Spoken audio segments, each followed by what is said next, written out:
paradrama tales. He's got a girlfriend who trusts him, but keeps asking me where the best strip clubs are. Says he doesn't care. It's just for the homies.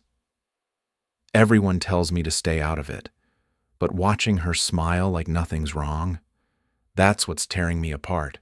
We've known each other for a while, not childhood friends type long, but long enough. We met through work and just clicked.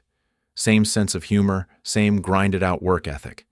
He was the kind of guy you could count on to show up, help you move, bring the food, or pick up the slack when work got crazy. Solid. And when he started dating his girlfriend, I actually thought, yeah, this could be the one for him. She had this calm presence about her, like she saw the world in full color while the rest of us were still stuck in black and white. She made him better, sharper, more thoughtful, even more grounded. At least, that's how it looked from the outside. For the first year or so, he talked about her with pride. "She gets me," he'd say. Or, "I didn't know people like her even existed." He wasn't the gushy romantic type, but it was obvious. He respected her, loved her. You could feel it. But something changed. It started small. One day we were hanging out and out of nowhere he goes, "Yo, you know any decent strip clubs in town?" I laughed it off at first like it was a joke, but he wasn't laughing. And when I reminded him, "Don't you got a girl?" he shrugged. "Yeah, but she doesn't care about that stuff. I'm just going to look." That didn't sit right with me. Still doesn't. But what do you say in that moment? You think maybe he's blowing off steam. Maybe it's just talk. Except it kept happening. More questions, more suggestions. Now it's not just, "I want to check one out." It's, "I'm thinking of bringing some of the guys. You in?" And each time I told him, "That's messed up, bro." He always played it off. Said it wasn't that deep. Said I was overthinking it. But here's the thing. The guy I met years ago wouldn't have asked.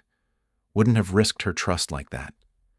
Would have seen her face in his mind and said, "Nah, not worth it." But this version of him? He stopped talking about her, stopped mentioning her smile, her support, how proud he was to be with her. Now it's just strip clubs and distractions. And I started to realize the guy I thought was solid, he's slipping. And I'm standing here trying to figure out whether I'm supposed to pretend I don't see it, or be the one who finally says something out loud. It didn't happen all at once. The shift.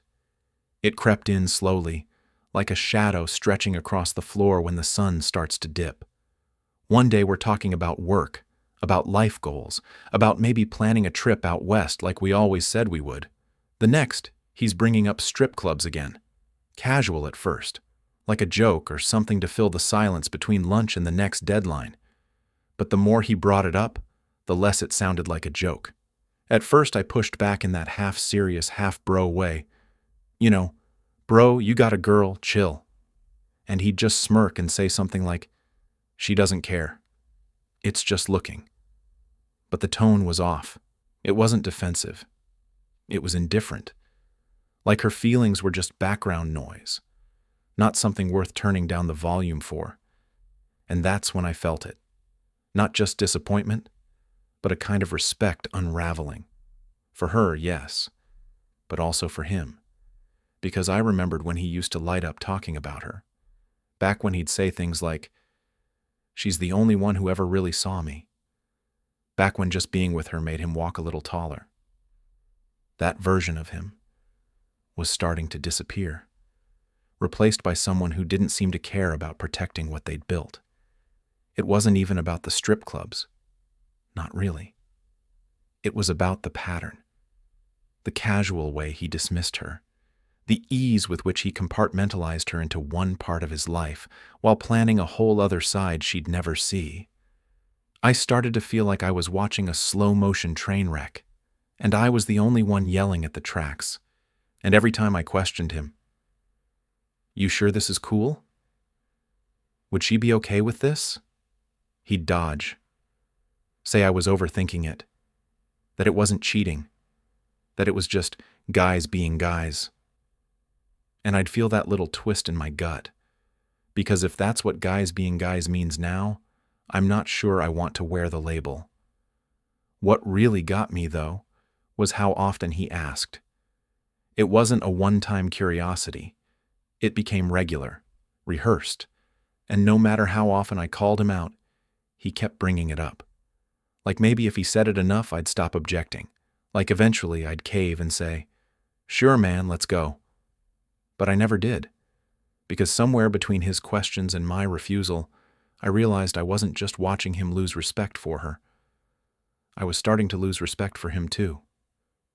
After a while, the excuses started rolling in, not all at once, just a little at a time, like someone laying down bricks to build a wall between what they're doing and what they want you to believe. It's not like I'm hooking up with anyone. We're just going to look. It's not cheating if nothing happens. But the one that stuck with me the most, the one he leaned on like a crutch, was this. It's just for the homies. He'd say it like that made it better. Like his intentions didn't matter as long as he framed it as some innocent group activity. And every time he used that line, I could feel myself pulling further away. Because what he was really saying, underneath the shrug and the half-smile, was that his loyalty was starting to shift. That instead of protecting what he had at home, he was chasing validation from guys who'd cheer him on no matter how close to the line he got. At some point, I asked him straight up, if she found out, would she be okay with this? He looked down, smirked, and said, "She won't." Like that was the end of it. Like secrecy was the same thing as safety. Like the absence of consequences meant the absence of guilt. And I'll be real. That rattled me. Because I knew him. Or I thought I did. I remembered nights when he talked about building a future with her, about wanting something real. I remembered how proud he was when he introduced her to us. But now, he couldn't even say her name without dodging eye contact. And the way he threw around "just for the homies," like she didn't even exist. It felt like he was rewriting the whole story of their relationship just to feel okay with what he was doing. I started to notice how he'd use that same excuse to other people too. Anytime someone questioned him, he'd laugh it off. "Bro, it's not that serious. Just some fun. She wouldn't want me to be miserable, right?" And they'd nod or chuckle or just go quiet, because sometimes silence is easier than confrontation. But I couldn't stay quiet. Not in my head. Not with what I knew. Because no matter how many times he said it was just for the homies, I knew the truth. You don't ask 10 different ways to cross a line unless, deep down, you've already decided you're okay with stepping over it. And once you've made peace with the idea of disrespect, it doesn't matter who you're doing it for. You're still the one doing it. The thing that makes all of this harder isn't just what he's doing. It's who he's doing it to. His girl? She's cool. Like, genuinely. No fakeness, no drama. Just one of those people who makes you feel welcome the moment you walk in the room. You know the type. Always remembers your name, asks about your day, actually listens when you answer. She's shown up for birthdays, hangouts, even our dumb late-night poker games where she didn't know anyone. Never complained, just brought chips, smiled, and made everyone feel like she was glad to be there. I've seen the way she looks at him too, like she believes in him, even when he's not giving her much to hold on to lately. She roots for him, brags about his work, laughs at his corny jokes. She's the kind of person who wants the people around her to win, and I guess that's what gets me. She's been pouring into him while he's out here looking for a distraction. I keep thinking, does she know? Does she get that while she's planning weekend getaways and reposting pictures of their date nights, he's whispering to the boys about strip clubs and low-key nights out? I doubt it. She doesn't strike me as naive. But she trusts him, and he knows that. That's what makes it worse. She's not out here playing games or being cold. She's not controlling or checking his phone. She just assumes, in that beautiful way people do when they love you, that he'll guard what they've built with care. And instead, he's chipping away at it like it's no big deal. Like loyalty's just a word you say when someone's watching. I don't know if she's ever been cheated on. I don't know if she's ever had to sit with that pit in her stomach, wondering why someone who promised to protect your heart kept poking holes in it instead. But I do know this. She doesn't deserve it. She doesn't deserve to be the only one showing up fully. She doesn't deserve to be the punchline of some guy's night out.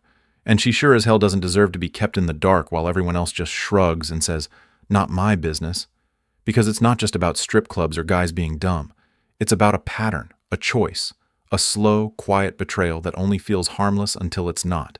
And watching it happen, watching her be left out of a truth she deserves to know. It's been eating at me, because silence might protect the friendship. But it sure doesn't protect her. There's this unspoken rule among guys. We don't snitch. We look out for each other, cover for each other, keep it all between the boys. I've heard it my whole life.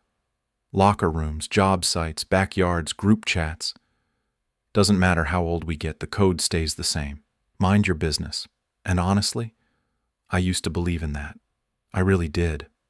I thought loyalty meant silence. That being a good friend was about backing your boy no matter what, especially when things got messy. But now, I'm not so sure. Because here I am, sitting on this knowledge that I didn't ask for, watching someone I care about slowly turn into someone I don't recognize. And worse, watching someone kind, someone who trusts him, walk around with no idea what's going on behind her back. And all my other boys? They see it too. They've heard the same stuff I've heard. But when I bring it up, they just say the same thing. Don't get involved. Or, it's not your place. And I keep wondering, if it's not my place, whose is it? Am I supposed to sit here and pretend like I don't see the crack forming just because I didn't cause it? Am I really being loyal by staying quiet? Or am I just being a coward? Because let's be real. If the roles were reversed, if it was her out at clubs whispering plans behind his back, he'd lose his mind. He'd want to know. He'd expect someone to say something. Hell, he'd say something. But the moment it's flipped, suddenly I'm the bad guy for even thinking about opening my mouth. And that's what this so-called code gets wrong. It teaches us to prioritize the person closest to us, not the person being hurt. It says, protect your bro, not protect what's right. And sometimes, that loyalty ends up looking a whole lot like enabling. The truth is, I don't want to blow up anyone's relationship. I don't want to play the role of moral sheriff. But I also don't want to carry the guilt of knowing I could have said something. And didn't. Because silence?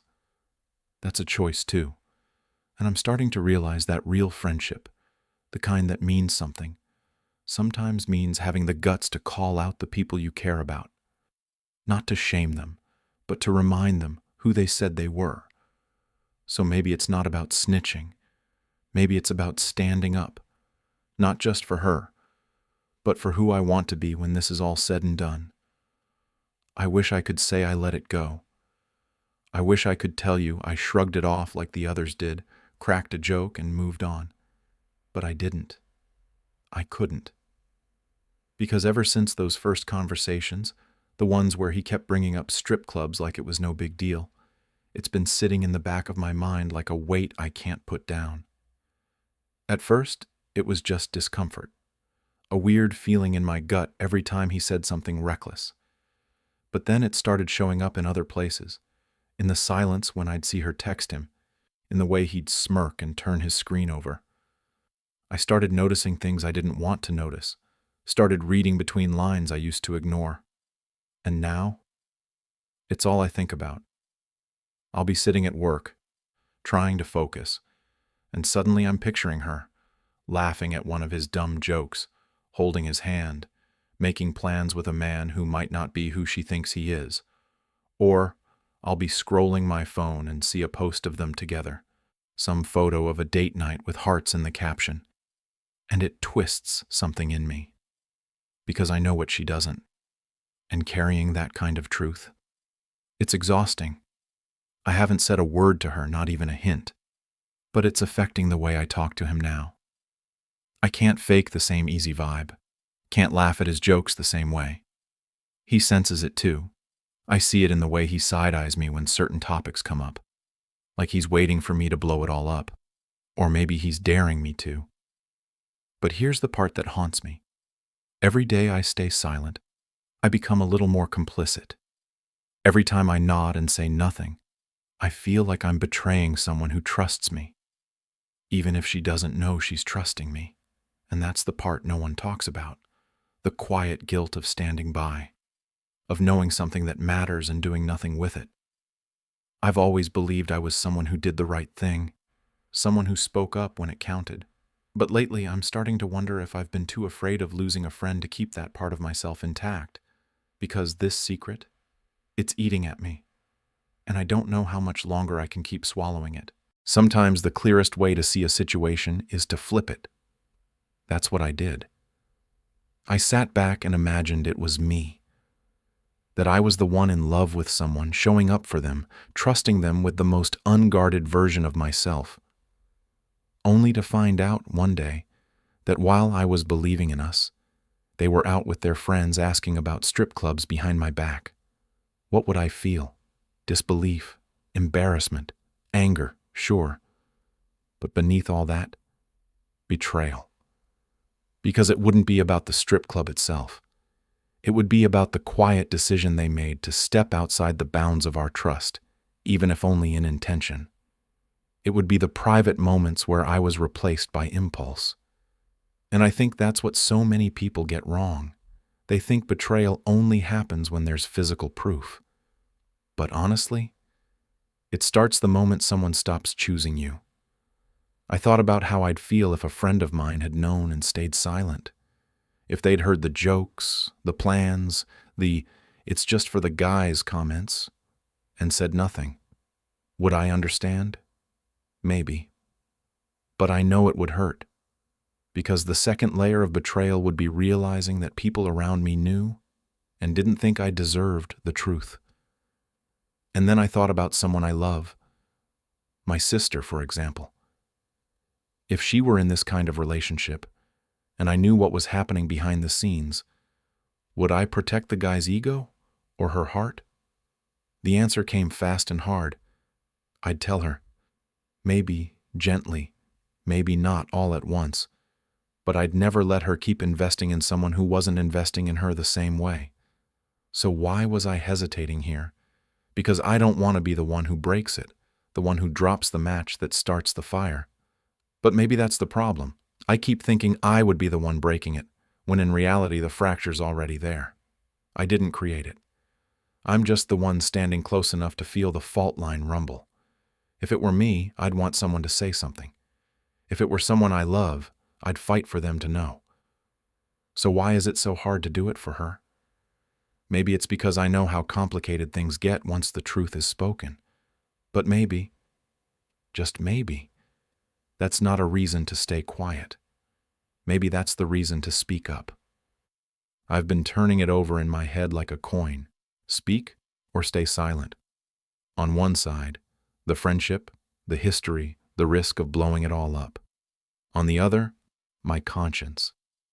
And every time I try to flip it one way, it lands back in the middle. No clean answer, just wait.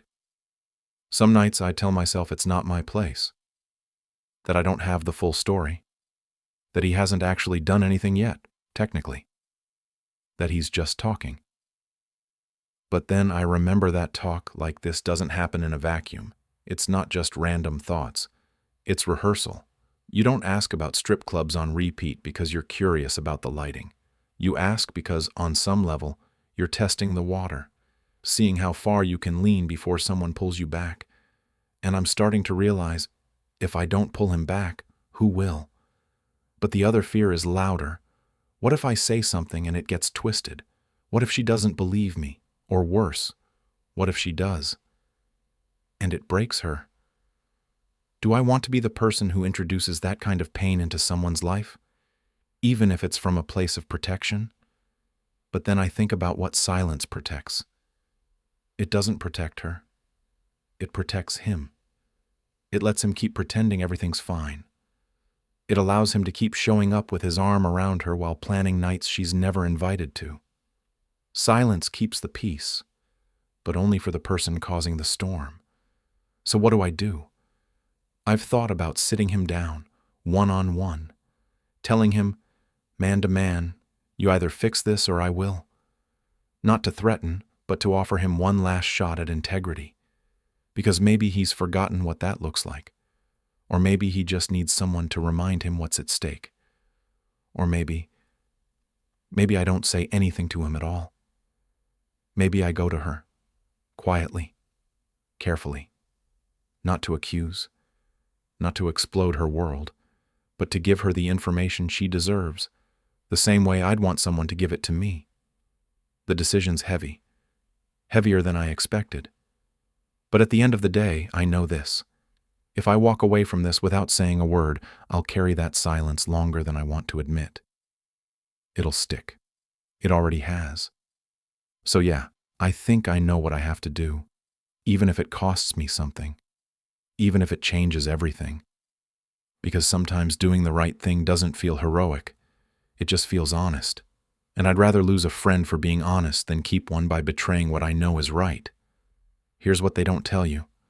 Doing the right thing doesn't feel good right away. It doesn't come with applause. You don't walk away feeling heroic or noble. Most of the time it feels lonely, uncomfortable, like you just made your life harder on purpose. But that doesn't mean it wasn't the right thing. We grow up thinking loyalty means silence. That friendship means covering for people no matter what.